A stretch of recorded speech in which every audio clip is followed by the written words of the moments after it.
and today I'm going to be doing my review of Illuminae by Amy Kaufman and Jay Kristoff. So let's get started.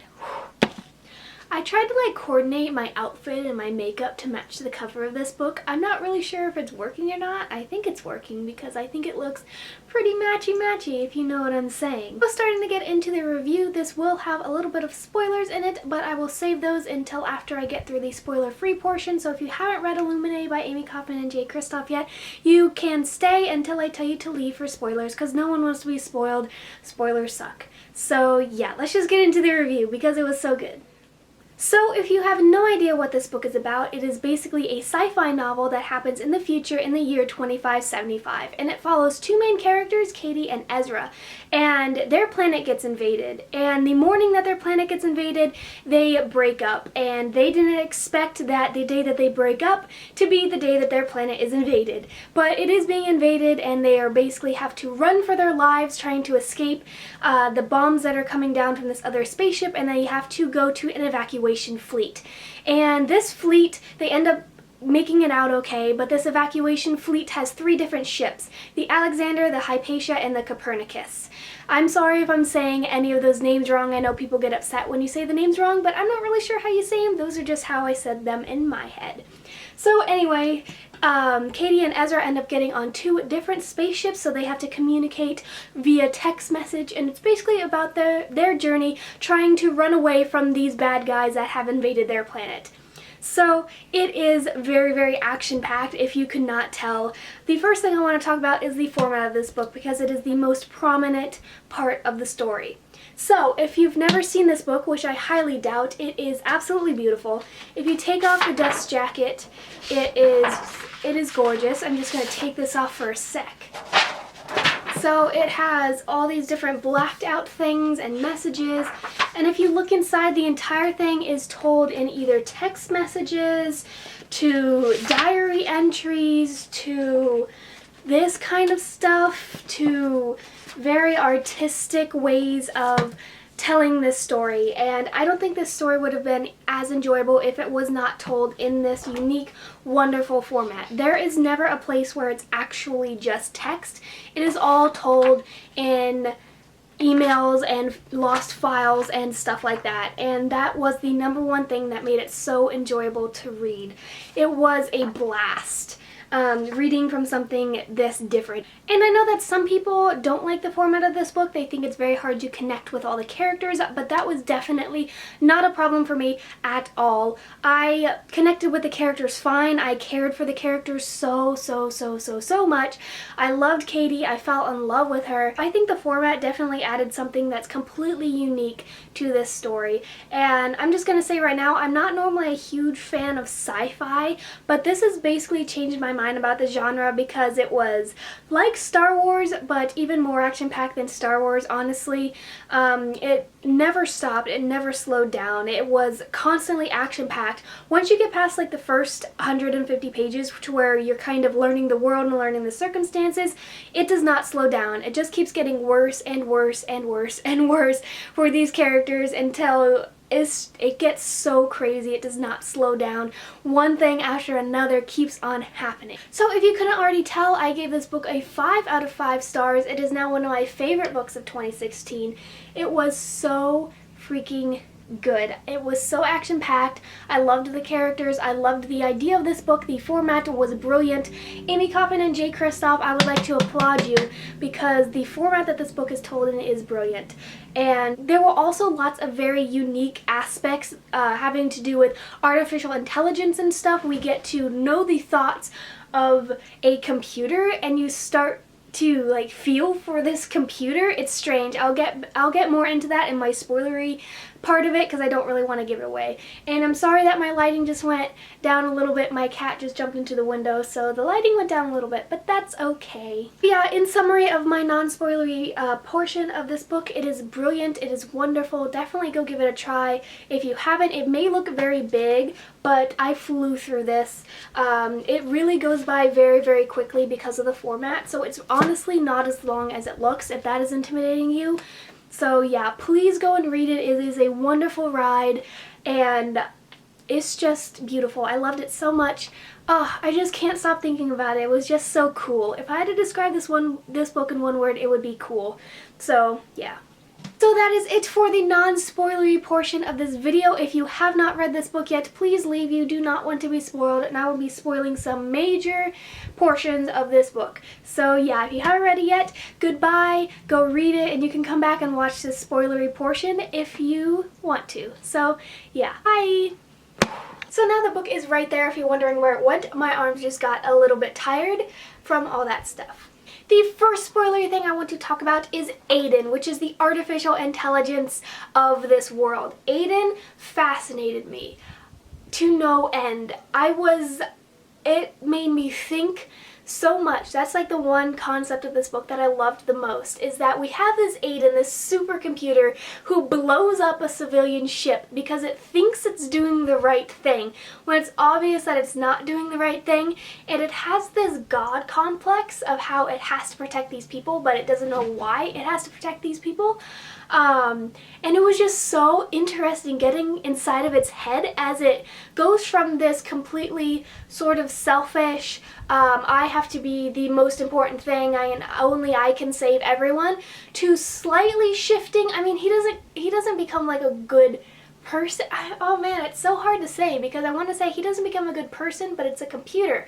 And it was just so weird to start developing feelings for this computer after a while, because we see it start to develop feelings in a way for Katie, because it starts to care about her, it admits that it's scared to die, and all these different very human characteristics that are happening to this artificial intelligence thing. And it was kind of creepy for a little bit, but I started to care about Aiden a lot, which was just a brilliant way to tell a sci-fi story, because at the beginning I wanted to pull the plug on Aiden so hard because I was so pissed off at this stupid computer for screwing everything up.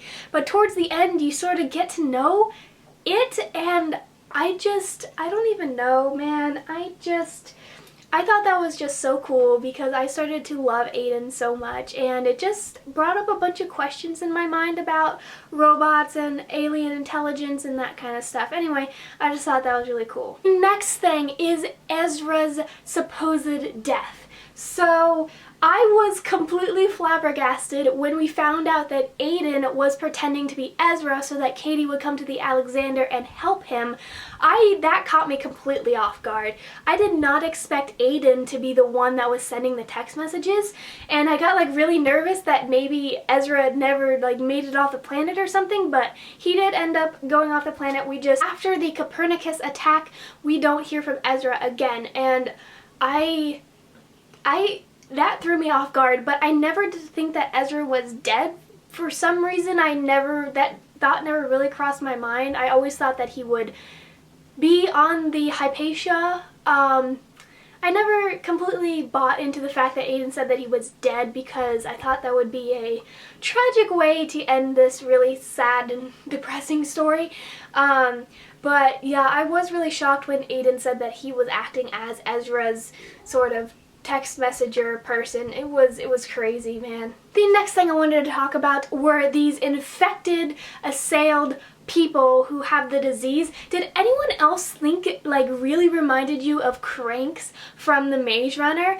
Mostly the Scorch Trials movie by the Maze Runner Scorch Trial movie, like how they portrayed the Cranks, because that was how I was thinking these assailed people were, except that these people who had this terrible disease could actually like think and talk and like make rational decisions, while cranks are kind of so far gone that they just don't really do that.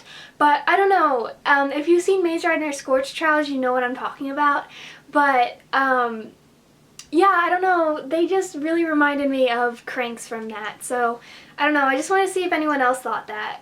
Next up, I want to talk about Byron Zhang.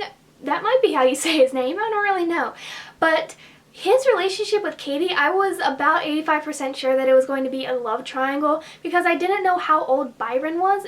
I think it was alluded to that he was older than Katie was, but I still thought there was a possibility of a love triangle, because we see Katie and Byron sort of bonding a lot and having a lot in common, and we sort of see that their conversations are similar. Katie and Ezra's and Katie and Byron's. I don't know, I thought that was going to be a love triangle, and I didn't think that Byron was going to die in that one scene. That scene was intense. When Katie walks in and Byron is like, "Oh yeah, I'm gonna have to kill you because I can't leave like anything left of this supercomputer," and then Byron suicides by electrocuting himself, and that scene was so intense. I still can't get over it because I really loved Byron. I thought that he was very cool. I loved how he resisted. He just sat down and sort of non-violently resisted having to go over to the Alexander. I don't know. I just really loved him, and I was sad that he was killed, and I didn't expect him to be like late 20s, I think it's what they said he was, and so I was like, okay, maybe not a love triangle, because Katie's like however old she is, like 17, 16, 18 at the end. She was 18. But yeah, I just wanted to touch on them because I thought their relationship was really strong, and I really liked their mentor relationship. I don't know. And then the last thing I want to talk about is the fact that Katie is the Illuminae group. This was really, really fun for me to read because if you flip back to the very first page, it is to the director, which we end up finding out is Ezra's mom, of the ship that blew up the planet. It's signed by the Illuminae group, and basically the Illuminae group tells the director, okay, here are all the files that I have gathered from this attack and everything. And the Illuminae group ends up being Katie, and I thought that was really cool to go back and reread that and knowing that it was Katie sending it. Most likely, I guess we don't exactly know whether Katie's the only one in the Illuminae group or whether she has helpers, but I don't know, I just thought that last interaction with Katie and whatever her name is, the director lady, I just thought that was so badass because she was like, I'm coming for you. And the director's like, well, why would you tell me what you're doing? And she said, it's just going to be fun watching you try to get out of it. It's going to be fun to watch you squirm and everything. Oh my gosh, I can't wait for the next book, which is Gemina. I actually had a chance to get an ARC for that book a few days ago, but I passed it up because I knew that I would want the finished copy of it, and I didn't want that much space taking up on my shelf, and plus I felt like I could wait for the next book just because this book was so intense. So I kind of needed a breather before I jumped into the next book. So I decided to pass up the ARC, but I'm so ready for the next book. I cannot wait to see where it goes. I think that it can be even better, and I think that now this format and kind of thing is a thing now that maybe we'll get more books that are similar to it. I don't know. I'm just pumped for the next book because I can't wait for Katie to kick ass. And Katie's with Ezra, and oh gosh, another thing I wanted to talk about is that I really loved Katie and Ezra's relationship. I think they're awesome for each other. I ship them so hard. So I'm very excited in the next book to see them bond even further and be together and everything. I hope no one dies. I hope like Ezra doesn't actually die in the next one because that would be really sad. So yeah. Well, there you have it. That was my review of Illuminae by Amy Kaufman and Jay Kristoff. I hope you guys all enjoyed it. Give it a big thumbs up if you did, and comment down below any thoughts that you have on Illuminae or anything you want to talk about. I would really appreciate it. And if you would subscribe to my channel if you want to see more videos from me, I would be very happy with that. So yeah, I will see you guys in my next video. Thanks again for watching. Bye!